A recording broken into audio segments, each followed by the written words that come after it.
Bueno, pues yo le doy gracias a Dios por estar entre vosotros y por participar también de vuestra experiencia de familia, que es tan patente, que es tan rica y de la cual todos nos enriquecemos. Bueno, sé que soléis tener en la parroquia así un ciclo sobre la familia, sobre familia y vida, y la charla que me habéis pedido, pues creo que es una charla en referencia un poco a una reflexión sobre la familia desde también la experiencia vida en el sínodo sobre la familia, también alguna palabra de discernimiento sobre tantas cosas, tantos ecos mediáticos que se han vivido a raíz del sínodo, que algunos han sido también un poco pues desorientadores. Una palabra al respecto. Sabéis que estamos todos a la espera de la exhortación apostólica que el Santo Padre ha anunciado que publicaría pues inmediatamente, posiblemente este mes próximo de marzo, pues pueda ser publicada por el Santo Padre la exhortación un poco en la que él, habiendo recibido la relación final de los padres sinodales, él hace su reflexión y nos la entrega. Estamos a la espera. Será bastante inmediata porque el cardenal secretario de Estado, él dijo que el hierro había que trabajarlo en caliente y que como se le había entregado la relación del sínodo, no había que dejar pasar mucho tiempo a que se enfriase, ¿no? Bueno, pero aunque no sea propiamente un documento magisterial, que no lo es, tenemos en este momento la relación final del sínodo de los obispos.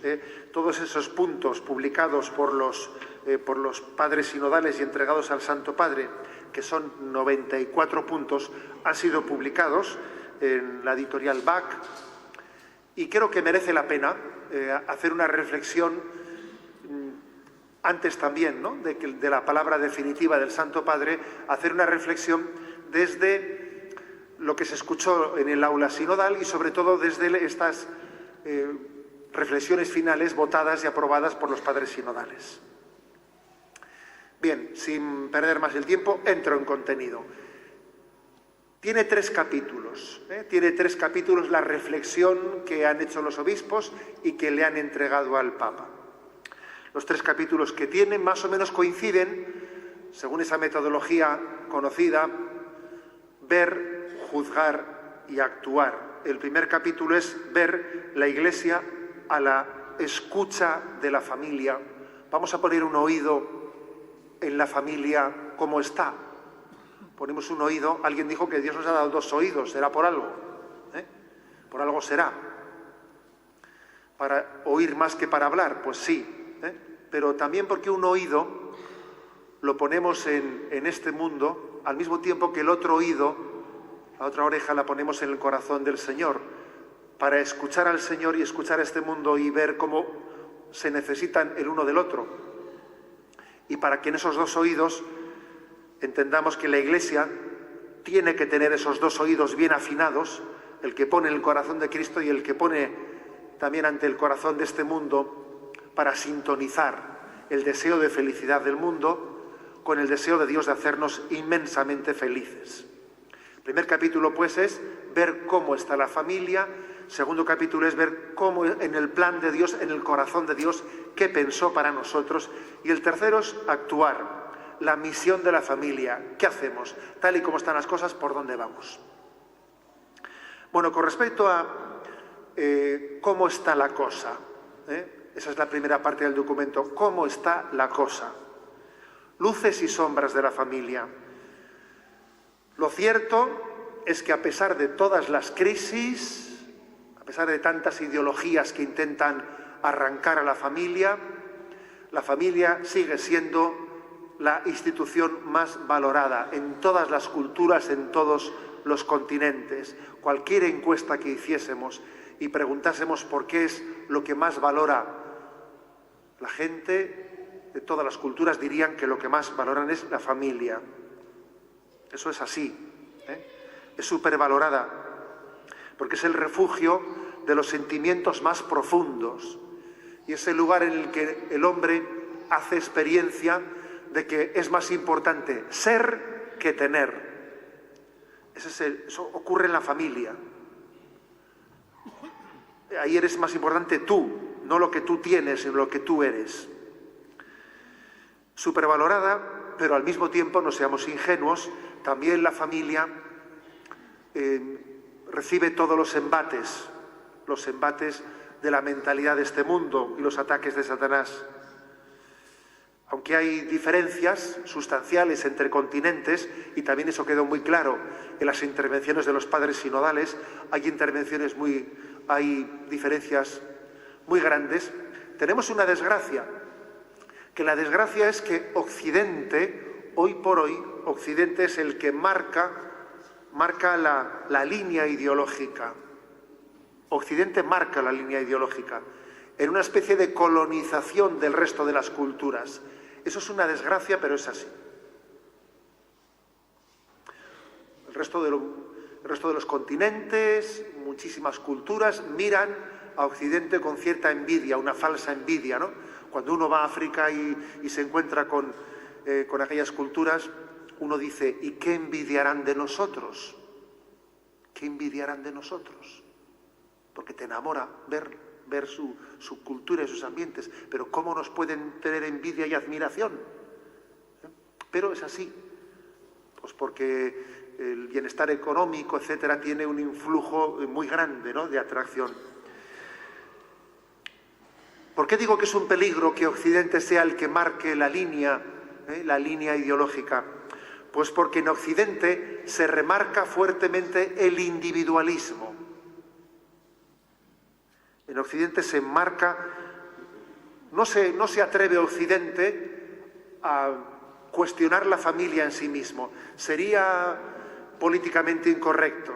Occidente no se atreve a cuestionar la familia en sí misma, pero actúa con astucia, sin hacer un ataque frontal, mina la familia, sobre todo poniendo como valor máximo el individuo y la autonomía del individuo.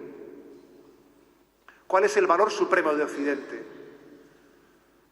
La autonomía, la autodeterminación, todo es auto aquí. Ese es lo más de Occidente, el auto. Autodefinirnos, Y sin embargo nosotros decimos que lo más sustancial, lo que más nos configura, es la comunión. Porque somos imagen y semejanza de un Dios que es comunión.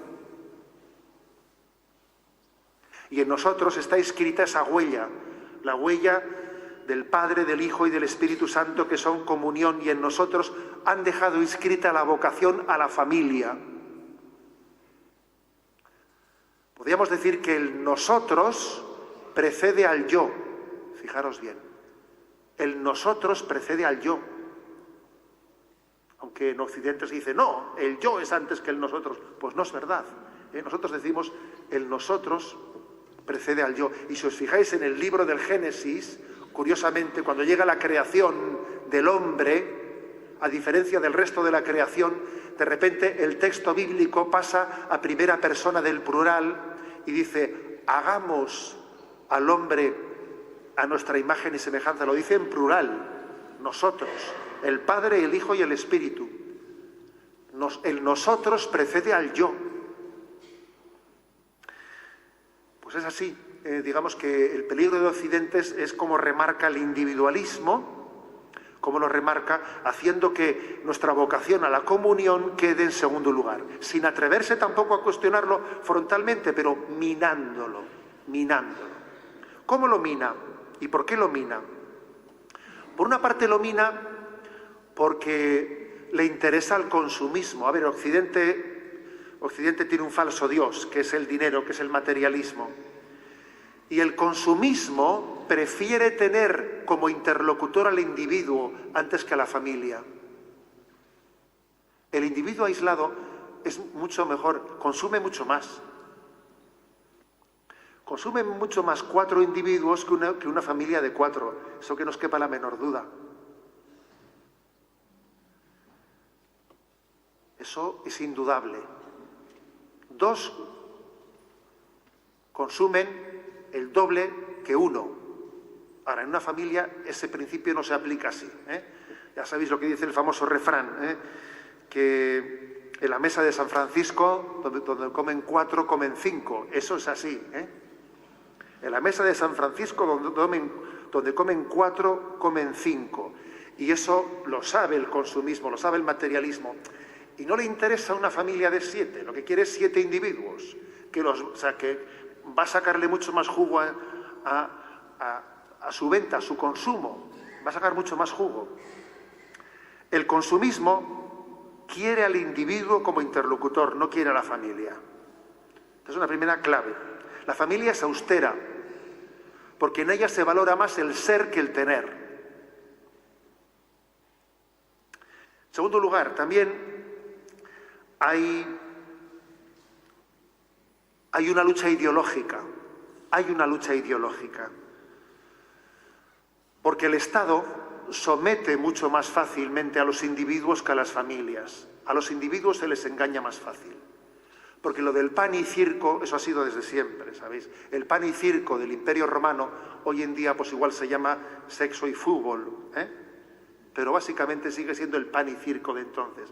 Pero el pan y circo esclaviza a los individuos. La familia tiene su capacidad de tener también su propia forma de divertirse, de pasar su tiempo libre, de llenarse la vida unos a otros. La familia no admite que su ocio, su tiempo, sea llenado exclusivamente. Sin embargo, este mundo materialista quiere que no tengamos ni conversación familiar, que haya una televisión que anule nuestra conversación, etcétera, etcétera, ¿no? Que haya aparatitos encima de la mesa que nos impidan hablar. El pan y circo, el sexo y fútbol de nuestros días, en el fondo, es un intento de colonizarnos, un intento de hacernos dependientes de un Estado, de lo políticamente correcto, de pensar tal y como está establecido todo el mundo, ¿no? Decía Chesterton que la familia fuerte es como un pequeño Estado independiente, en el que, dice, aquí está la frontera, ¿sabes? Una familia fuerte es como un pequeño Estado independiente, en el que hay una frontera, y se dice, perdón, está usted pisando un suelo que no es de usted, respétenos. Ese respétenos solamente lo puede pronunciar la familia fuerte.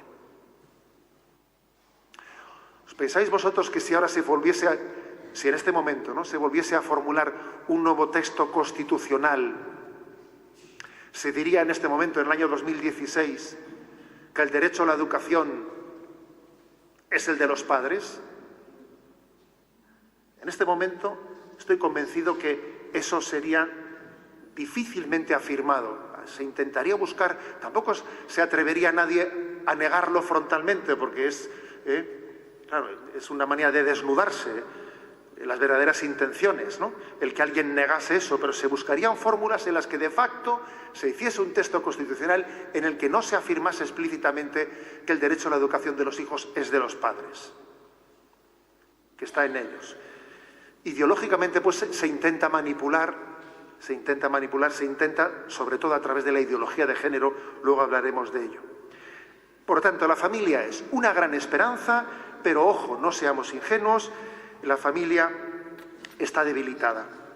Voy a hacer una referencia, sin dejarlo para más tarde, al punto número 8 de esa relación del sínodo, en la que se habla explícitamente de esta colonización ideológica, de la ideología de género. Dice, hoy un desafío cultural de gran importancia emerge de la ideología de género, que niega la diferencia y la reciprocidad natural del hombre y de la mujer. Está presente una sociedad sin diferencias de sexo y vacía el fundamento antropológico de la familia. Esta ideología lleva a proyectos educativos y directrices legislativas que promueven una identidad personal y una intimidad afectiva radicalmente desvinculadas de la diversidad biológica entre el hombre y la mujer. La identidad humana viene determinada por una opción individualista, que también cambia con el tiempo. En la visión de la fe, sin embargo, la diferencia sexual humana lleva en sí la imagen y la semejanza de Dios. Esto nos dice que que no solo el hombre en su individualidad es imagen de Dios, no solo la mujer en su individualidad es imagen de Dios, sino también el hombre y la mujer como pareja son imagen de Dios.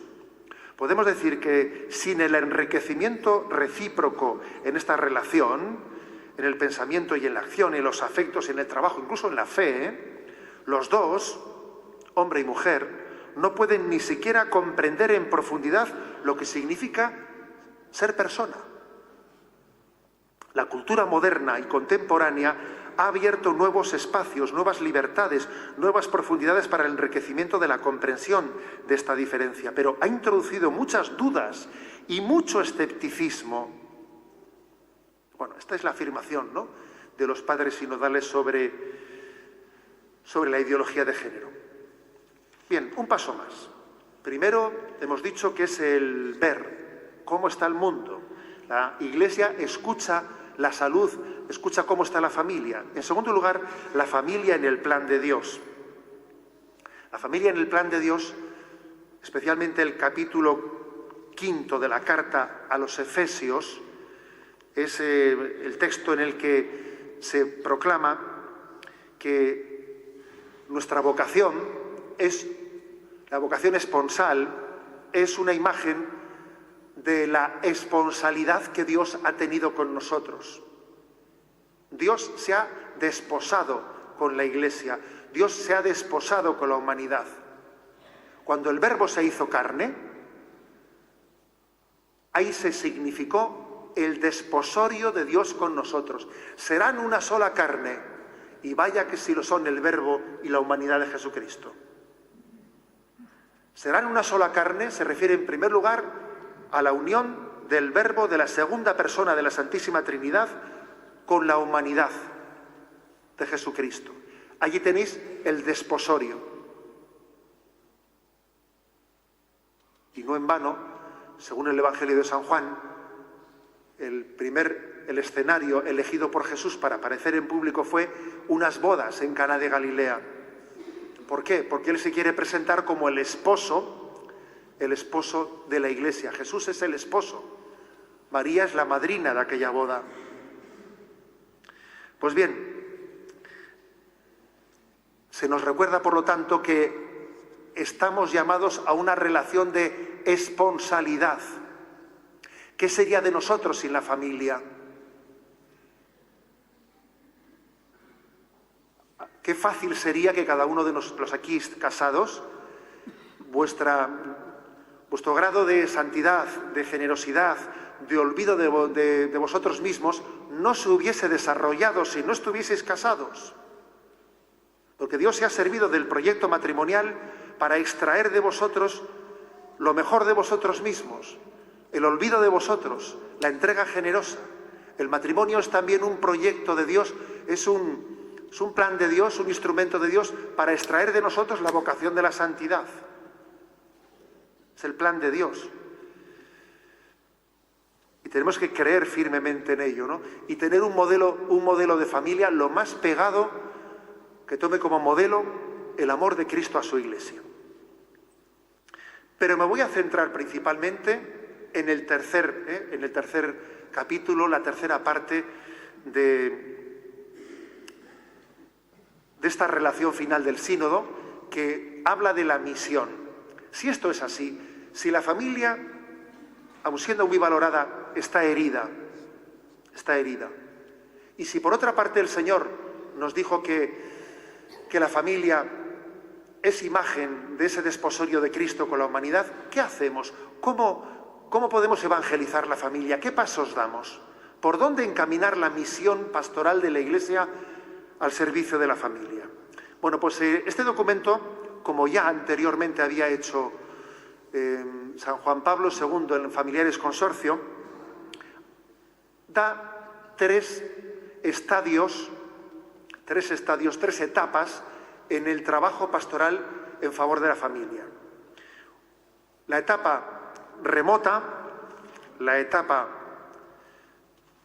próxima y la etapa inmediata. Voy a entrar en ello. En primer lugar, deciros que la familia, sin duda alguna, el matrimonio, ¿Dónde se empieza a preparar? ¿En el cursillo prematrimonial? Bueno, ni remotamente, como os podéis imaginar, ni remotamente.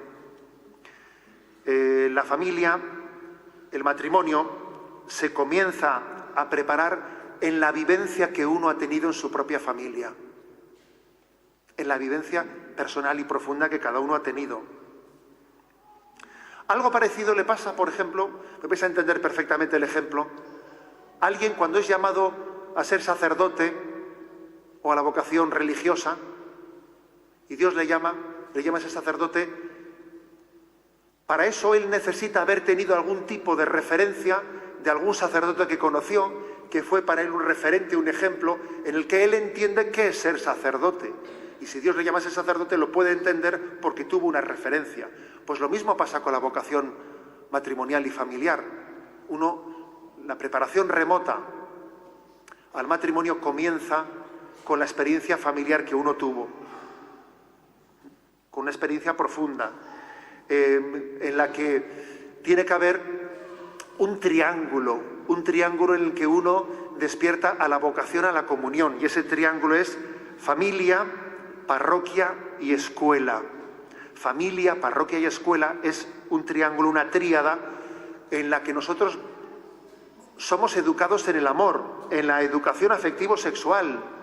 La educación afectivo-sexual tiene que comenzar en la infancia y en la adolescencia, en el seno de la familia, apoyada desde la parroquia y desde la escuela. Un paso más. Además de la vocación, de la preparación remota, está la preparación próxima. ¿Qué se entiende por preparación próxima al matrimonio?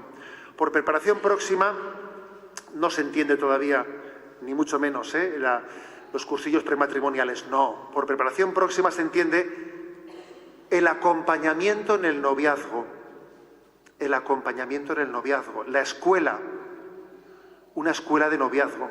Yo recuerdo que habiendo sido obispo de Palencia, que lo fui antes de ser obispo de San Sebastián, allí quisimos poner en marcha una pequeña escuela de noviazgo. Y era difícil, porque los que venían ya con la fecha de la boda puesta. Decía que no, tú lo que quieres es un cursillo prematrimonial. Aquí lo que queremos ofrecer es una escuela de noviazgo, una escuela para discernir si esta persona es la que Dios ha puesto en el camino de tu vida o no. Y para ello se necesita en ese momento de iniciar la relación de noviazgo un acompañamiento que ayude al discernimiento. Porque el noviazgo es al discernimiento lo que el matrimonio es a la entrega. El noviazgo en sí, por su naturaleza, es un discernimiento. Discernir si ese enamoramiento que he sentido es verdadero amor. Discernir si esta es la persona que Dios ha querido para mí. Y el matrimonio es un momento de entrega, un momento de vivir esa promesa, profecía, no serán dos, sino una sola carne, ese olvido de nosotros mismos en la plena entrega. ¿Qué ocurre? Que cuando se olvida esto, se olvida de que el noviazgo es discernimiento y el matrimonio es entrega. Cuando en el noviazgo uno se juega a entregarse, luego llega el matrimonio y empieza a discernir, Empieza a discernir el matrimonio, a ver si... Y es que las etapas no se pueden quemar. Cada etapa tiene su momento que tiene que ser cubierto y no puede ser superpuesto por el anterior. El noviazgo es para discernir y el matrimonio es para entregarse. Olvidarse de eso tiene consecuencias dramáticas. Por eso creo que una parte importante, fijaros, si la primera etapa en la pastoral matrimonial es la preparación remota, esa que decía yo que en el seno de la familia, en la escuela, en la parroquia, tiene que iniciarse una educación afectivo-sexual. Y recientemente, el año pasado, la Conferencia Episcopal Española publicó unos materiales para la educación afectivo-sexual de los jóvenes en la escuela católica y en la escuela pública a través de la clase de religión. ¿Por qué hicimos eso? Es un quehacer inmediato que le corresponda a la Iglesia el dedicarse a la educación afectivo-sexual? Pues en realidad no. Pero es que la Iglesia tiene muchas veces subsidiariamente que ocuparse de cosas que la sociedad abandona. Y así como en un tiempo, pues la Iglesia hacía puentes para cruzar los ríos, porque es que no había quien hiciese puentes, y en otros tiempos hizo hospitales cuando los estados no hacían hospitales, o creó universidades. En este momento, la Iglesia también tiene que salir en socorro subsidiariamente de la sociedad de lo que ella no es capaz de hacer. Y en la preparación remota, la Iglesia tiene que ayudar a la familia en la educación afectivo-sexual. Porque eso no se hace.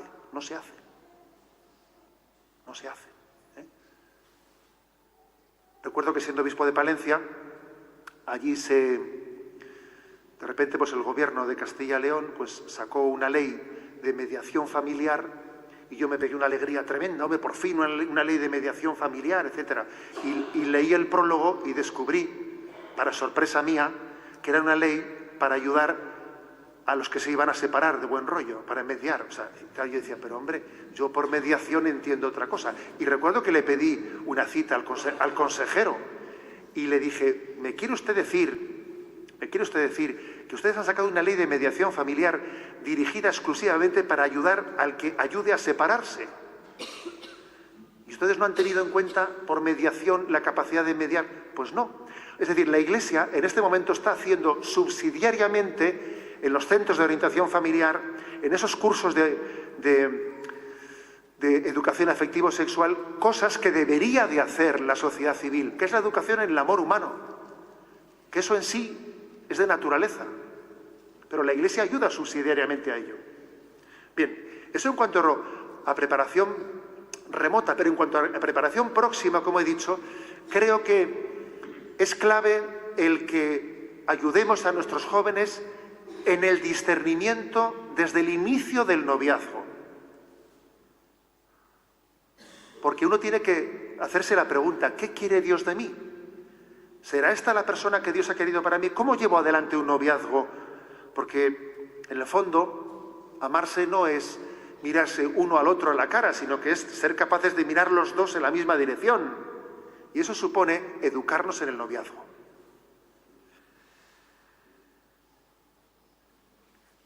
Un paso más en el que si sigue adelante, ¿no?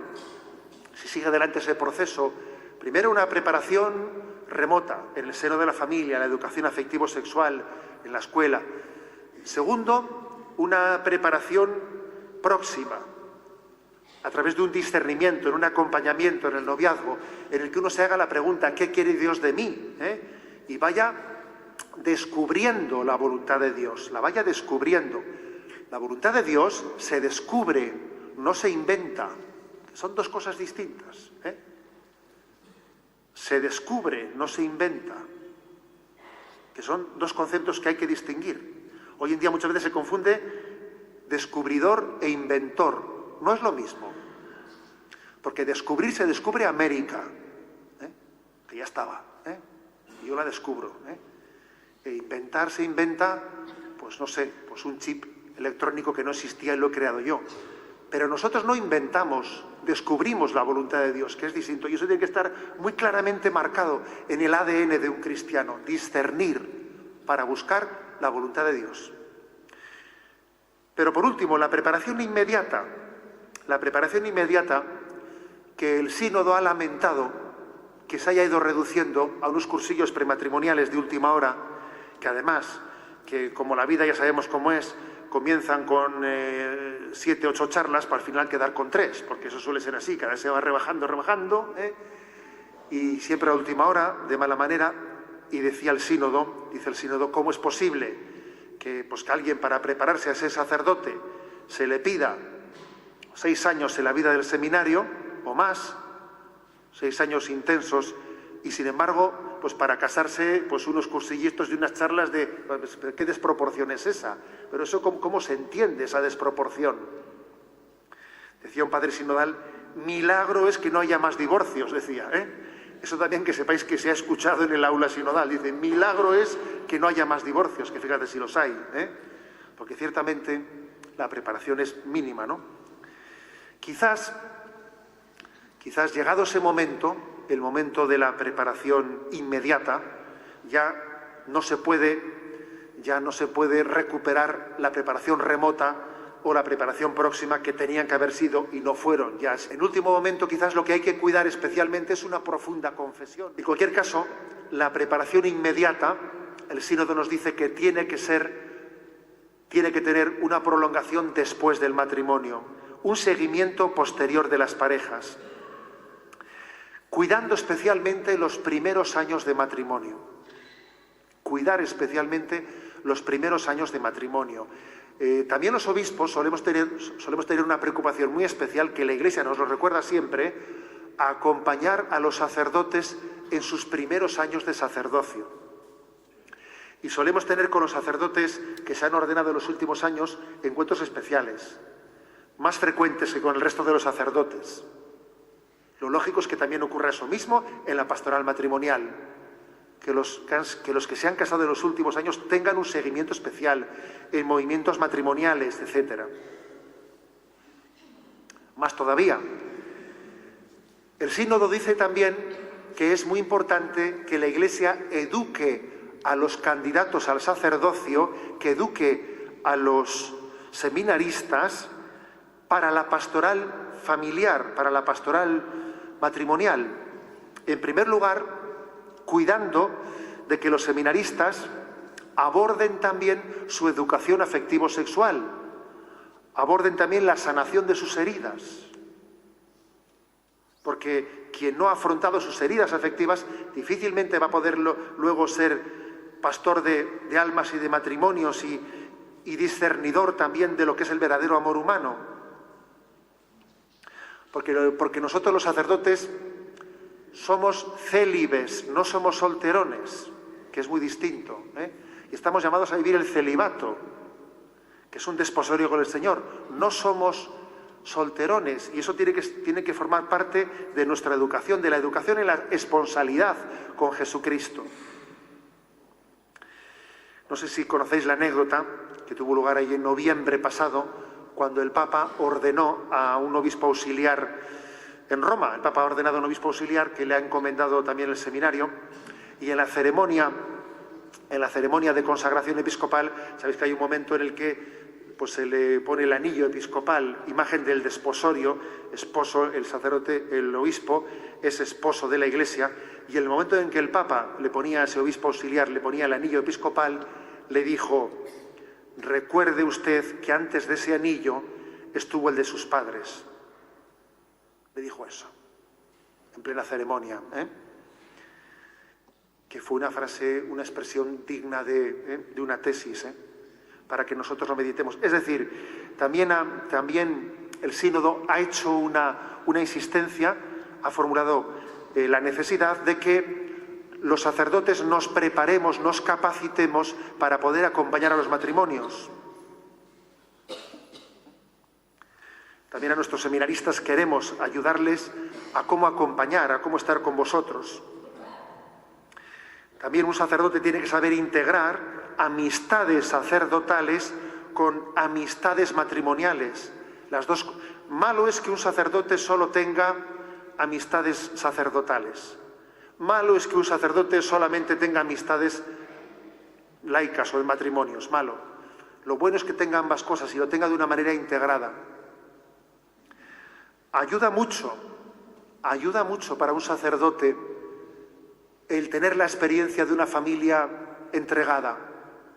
Os voy a decir que a mí, que recuerdo como de los pasajes de mi vida sacerdotal, de mis primeros años de sacerdocio, qué bien me hizo el visitar a algunas familias que tenían deseo de seguir a Jesucristo, que te invitaban con ellas a participar de su vida familiar, pues un sábado o cuando sea un día, cenabas con ellos, veías aquel ambiente familiar, veías una familia en la que había pues una disposición a darlo todo, los niños colocados en la misa, uno para ayudarle al siguiente.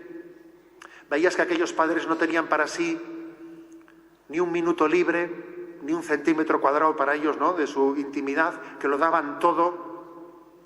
Y uno salía conmovido porque veía que aquella entrega plena se hacía en alegría, en un ambiente gozo, que uno decía, pero bueno, pues salía uno de allí con una llamada, un estímulo tremendo, a hacer lo mismo, vete y haz tú lo mismo.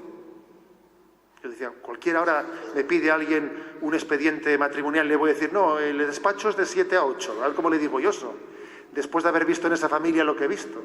Sí.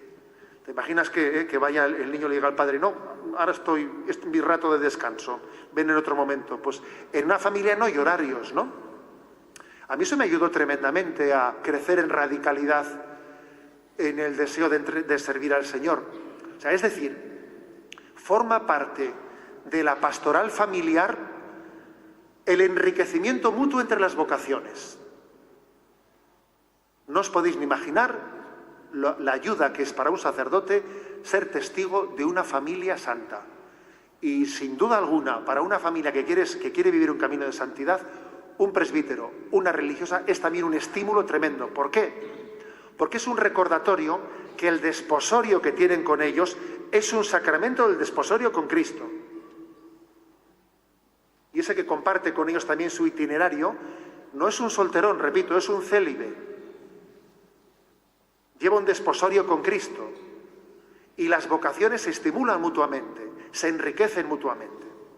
Permitir una anécdota, recuerdo haber dado una tanda de ejercicios espirituales en el seminario de Guadalajara, y en México, que es un seminario de los más, prolíficos del mundo, ¿no? Que puede ser la envidia de cualquier obispo, especialmente de algunos, ¿no?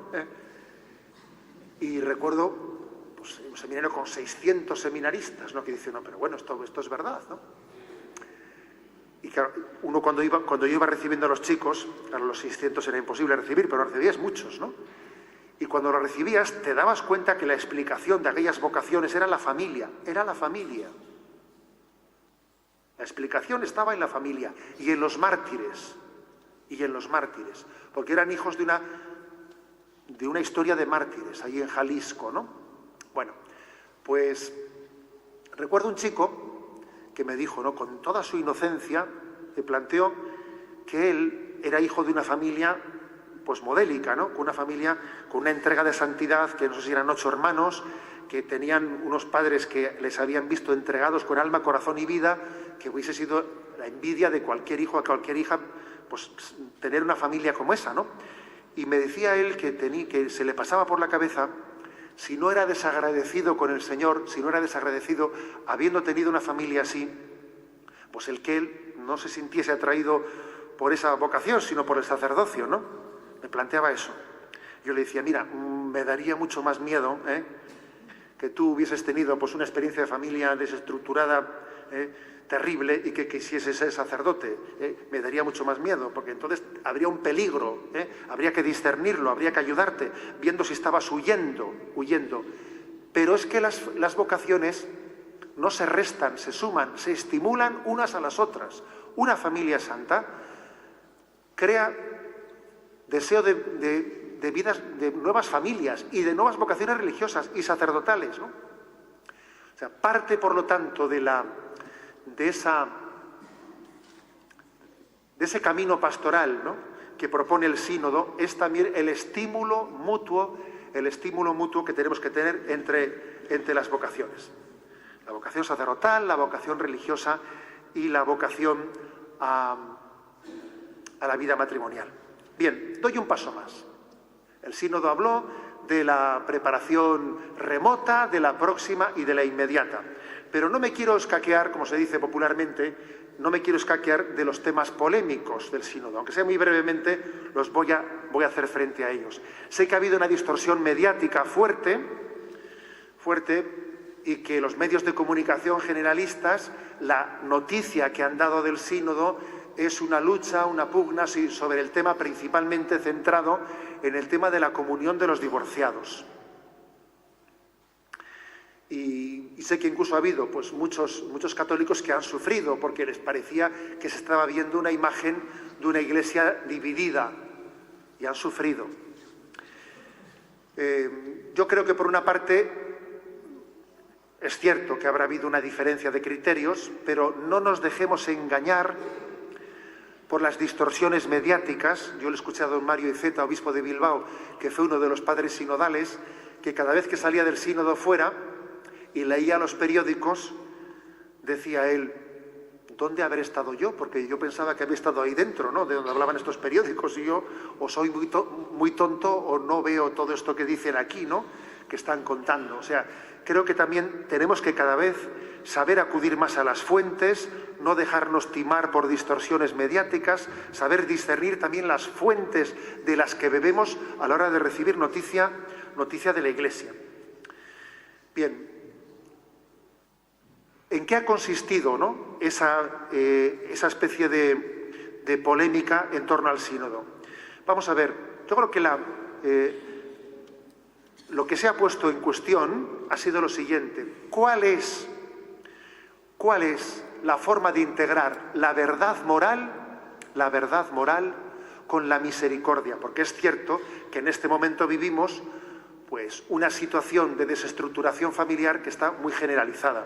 El otro día me decía un sacerdote de San Sebastián, me decía: señor obispo, dice, hoy he hecho un expediente matrimonial de unos novios que se van a casar, en el que uno de ellos vivía con la familia de sus padres, con sus padres, y el otro con los otros, y van a ir los dos a vivir juntos. Decía: creo que llevaba yo años ya sin hacer un expediente de esta forma, ¿no?, un expediente, digamos, normalizado, ¿no?, en el que los novios pasan a vivir juntos cuando se casen, ¿no? Casi decía, estaba sorprendido. Decía, llevaba tiempos yo sin hacer un expediente como este, ¿no? Me lo contaba como una gran noticia, ¿eh? Bien, es cierto, por lo tanto, que hay motivo por el que la Iglesia se preocupe. ¿Qué hacemos por esa distancia entre la verdad moral y la situación tal y como está? ¿Cómo conjugamos la fidelidad a la verdad moral y la misericordia y el acompañamiento con una situación tan generalizadamente desestructurada? ¿Cómo hacemos eso? El cardenal de Nueva York, el cardenal Dolan, con un poquito también de sorna, que tiene mucho sentido del humor, dijo él durante el sínodo, que la Iglesia tiene que hacer también una opción por una nueva minoría. Una nueva minoría. ¿Qué nueva minoría es esa? Dijo, la nueva minoría de los que quieren ser fieles al magisterio de la Iglesia, la nueva minoría de los que quieren vivir en castidad.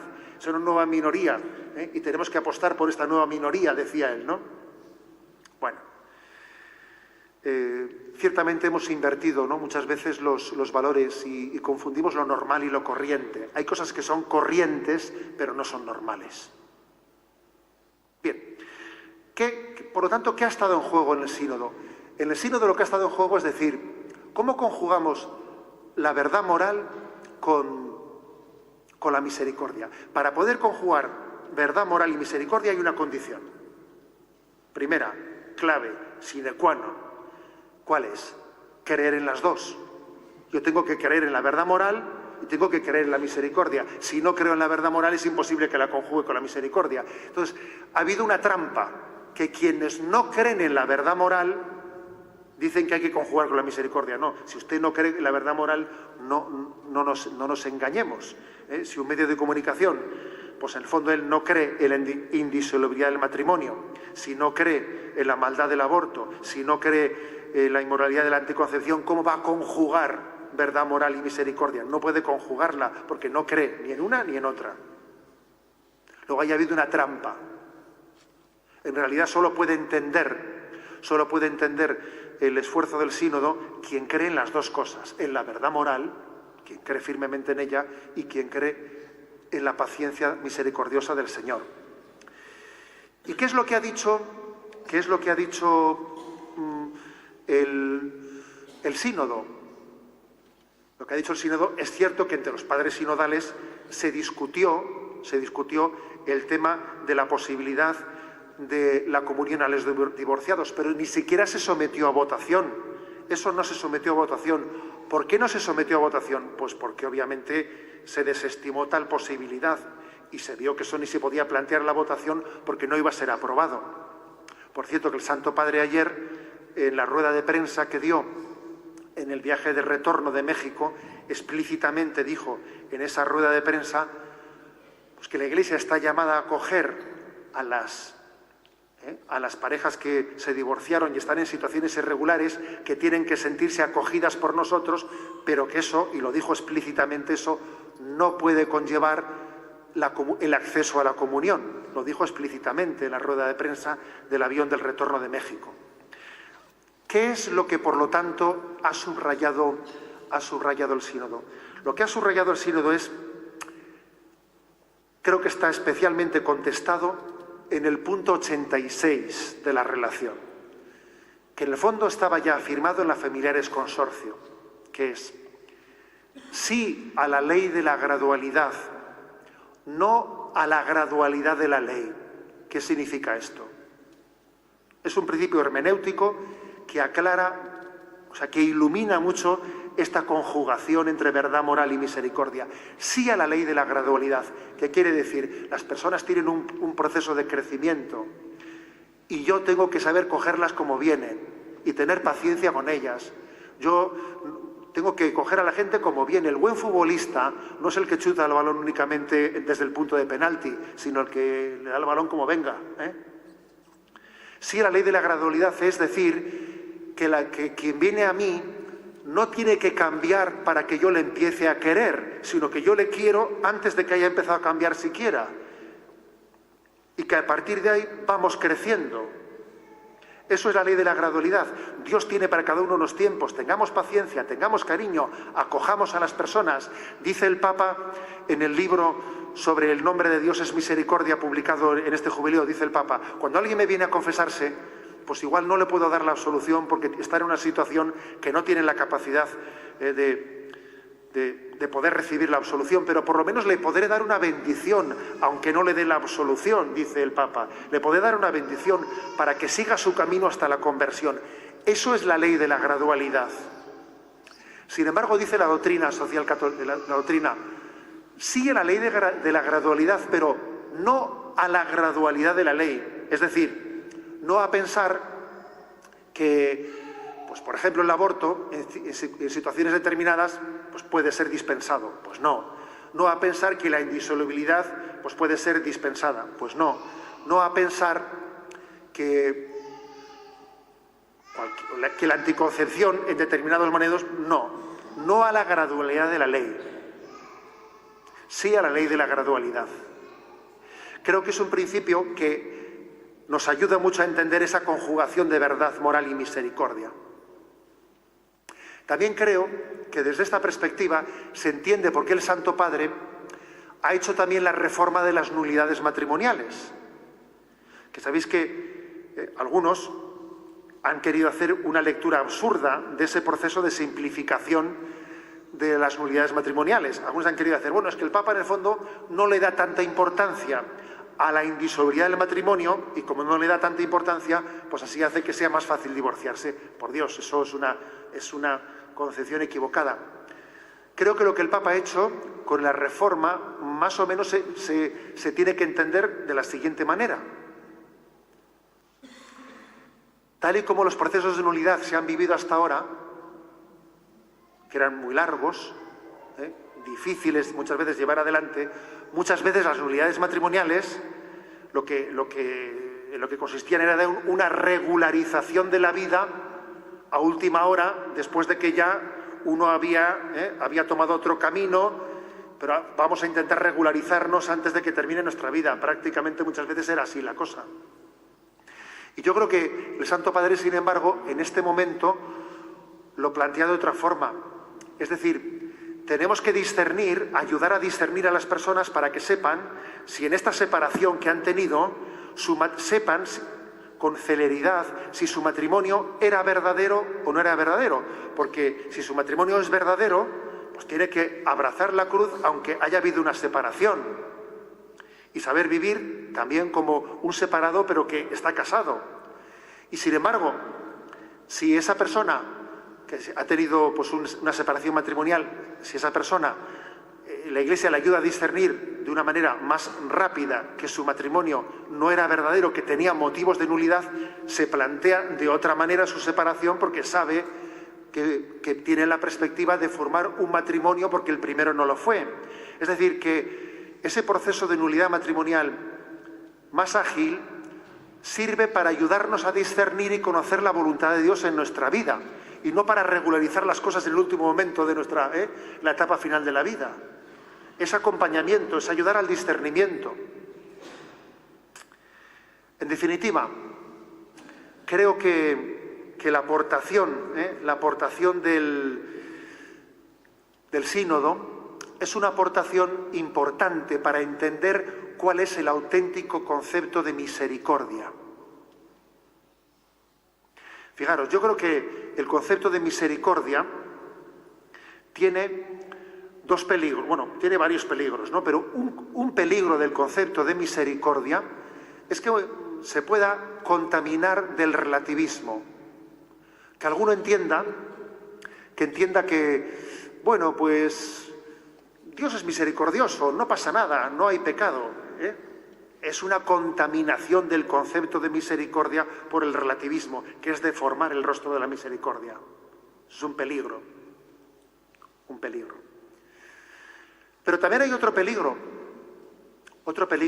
y es que nosotros creamos en la misericordia, en teoría Dios es misericordioso, el corazón de Jesús es muestra de la misericordia, pero que no terminemos de creer que eso es para mí. Muy hermoso, muy bonito, pero para mí eso se me ha pasado, ¿no? Eso para mí no llega, debe ser para otras personas, debe ser para otras personas. Recuerdo que en una ocasión, dando una charla a un grupo de padres de catequesis, yo era entonces párroco en Zumárraga, y les estaba dando una charla precisamente sobre el amor matrimonial y sobre la castidad matrimonial y sobre la paternidad y todos estos temas, ¿no? Y les di la charla y estaban todos los padres con los ojos así, ¿no?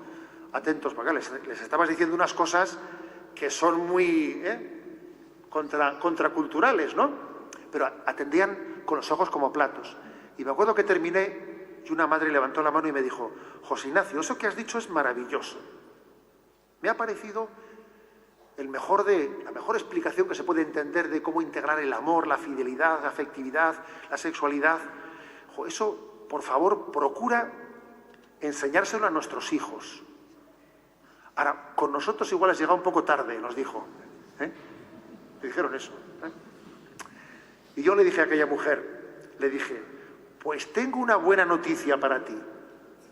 No es tarde, hay esperanza, la misericordia de Dios es para ti, no solo para tu hijo. O sea, que también a veces nos olvidamos de esto.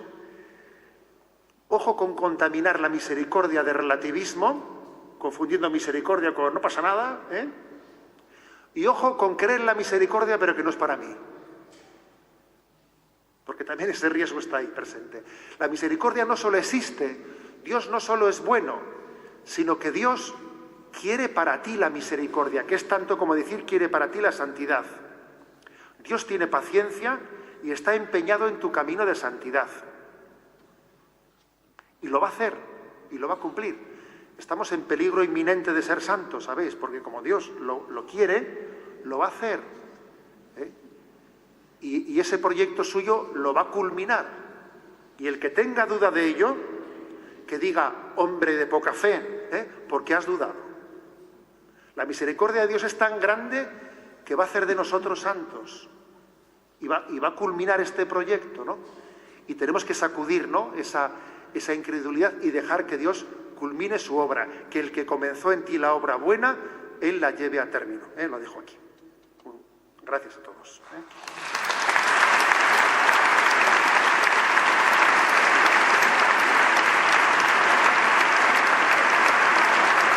Cuando he dicho que usted que el bien es ausencia del mal, es como decir el mal es ausencia del bien, el mal es ausencia del bien, es como decir el frío es ausencia de calor. Entonces, mi pregunta, dice el padre Luis Fernando de Prada que uno de los dogmas más difíciles de creer en el catolicismo es el demonio, es la presencia del demonio. Si la presencia del demonio simboliza la presencia de ese mal, claro, no he entendido, como usted decía, que...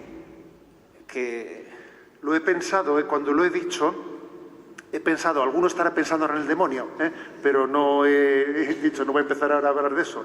Es que el demonio es una criatura buena, nacida de las manos de Dios. No lo olvidemos. Nosotros no creemos en el Dios del bien y el Dios del mal. No, no.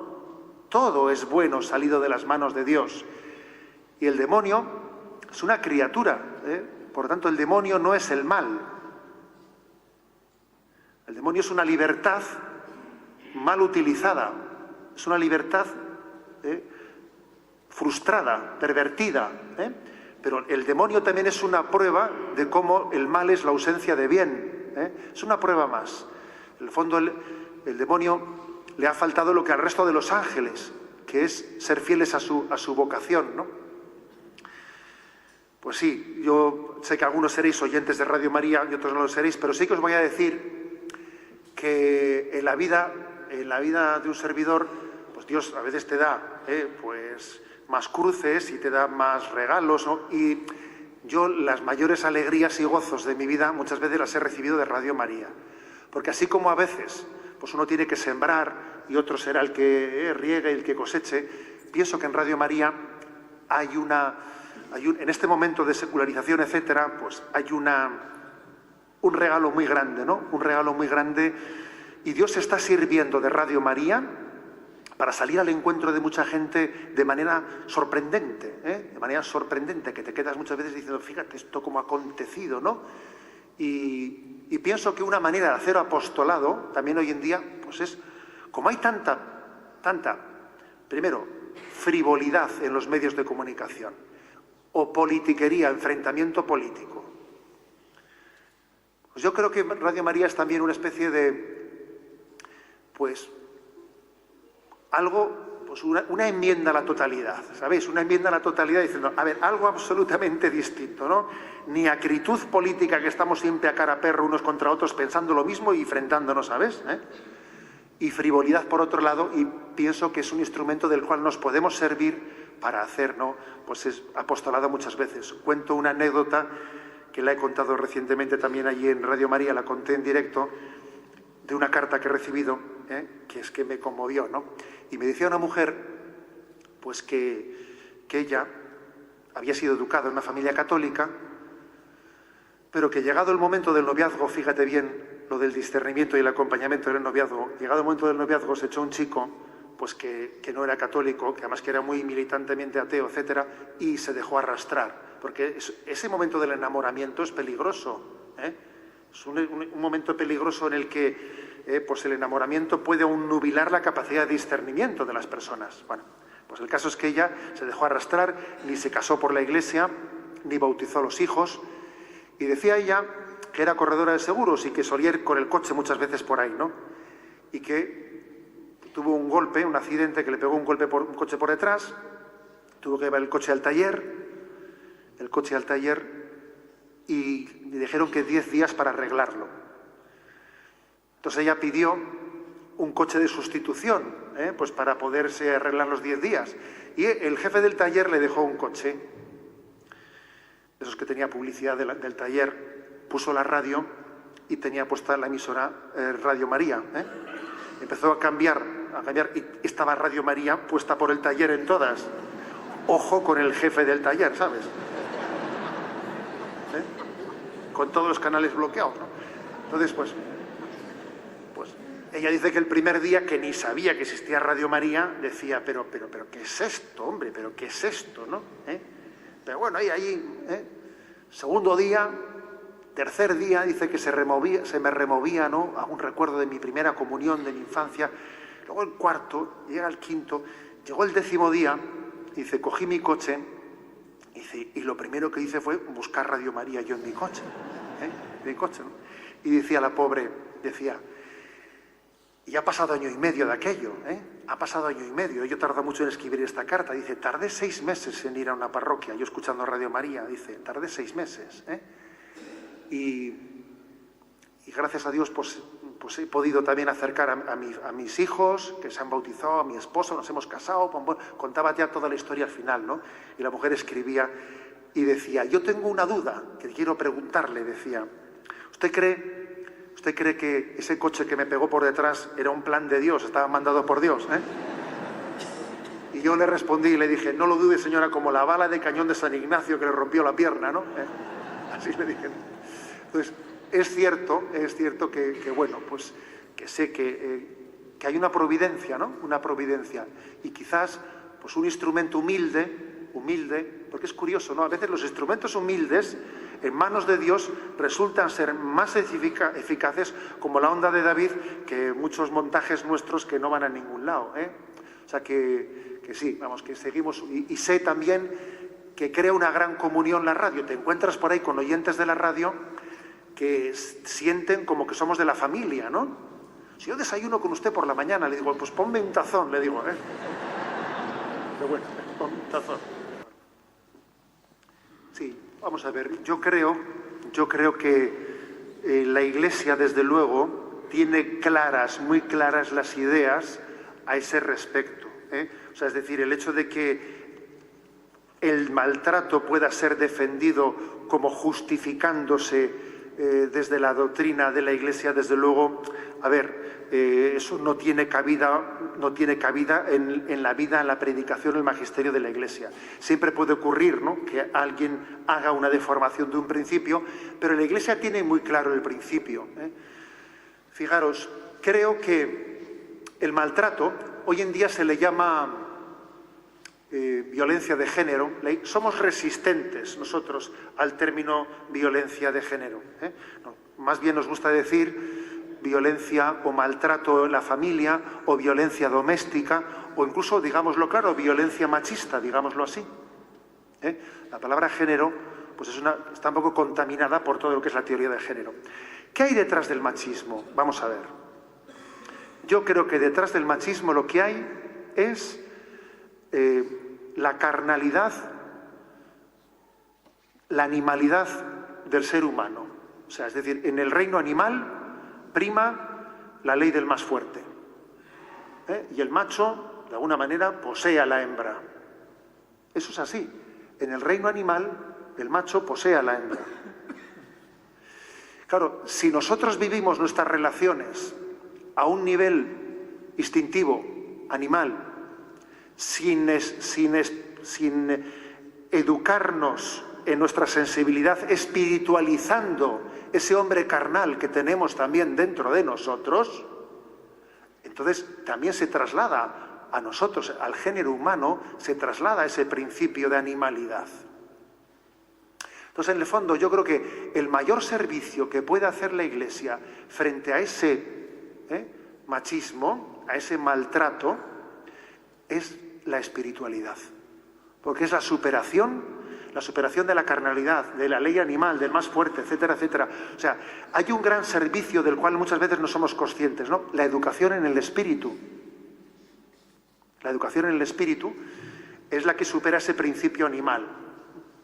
Todos tenemos que estar pendientes de eso, porque luego también a eso se unen ciertos factores culturales que, dependiendo de lugares, etcétera, pues pueden tener más influjo, ¿no? No es lo mismo un lugar que otro, No es el mismo lugar que otro. Pero creo que tenemos, ¿no?, especialmente la mayor aportación que se puede hacer en un matrimonio para superar el riesgo del maltrato, ¿cuál es? La conversión. A ver, la llamada a la conversión, la llamada a superar nuestra carnalidad, nuestra egolatría, etcétera, etcétera. La conversión. ¿Tú quieres hacer un regalo a la familia? Ofrécele tu conversión. Tu conversión es el mayor regalo para la comunión y la convivencia de la familia. O sea que sí, los obispos hablamos también a veces, ¿no?, de esas cosas. Quizás es verdad que las preocupaciones principales, pues muchas veces suelen ser los jóvenes, como también os pasa a vosotros, que casi siempre habléis de los hijos, ¿no? Pues hablamos muchas veces de la transmisión de la fe a los jóvenes, pero también nos preocupa mucho la familia, Nos preocupa mucho la familia, porque en el fondo tenemos muy claro que en realidad se podría prescindir de confirmación, de catequesis, pero de lo que no se podría prescindir es del cuidado de la familia. Eso es lo que tenemos claro. De acuerdo. Os agradezco muchísimo vuestra paciencia, vuestra santa paciencia, que sepáis que yo también pues estoy, os he dicho a los de Televisión Popular, pues que tenéis un regalo muy grande, de tener una iglesia viva, de tener una iglesia con muchos medios de formación, con muchos itinerarios, con muchas cosas. O sea, tenéis un regalo de Dios muy grande, porque todos vivimos en un ambiente de secularización, pero bueno, pues hay que decir que una diócesis como esta pues es un regalito, una joya. Un poco de envidia sentimos, vamos a ser un poco claros, ¿no? Vamos a ser un poquito claros, ¿no? Un poco de envidia de vuestra vitalidad, vuestras vocaciones, eso es una joya. Disfrutadlo, porque a veces uno no disfruta lo que tiene. A veces uno vive en medio de muchos dones y está siempre quejándose de todo. Ojo con estar siempre quejándonos de todo. O sea, vamos a ser positivos y aprovechar esto, aprovechar lo otro, aprovechar lo de más allá. O sea, que creo que Dios os ha dado mucho y también os pedirá mucho, porque bien. Bueno, pues muchísimas gracias.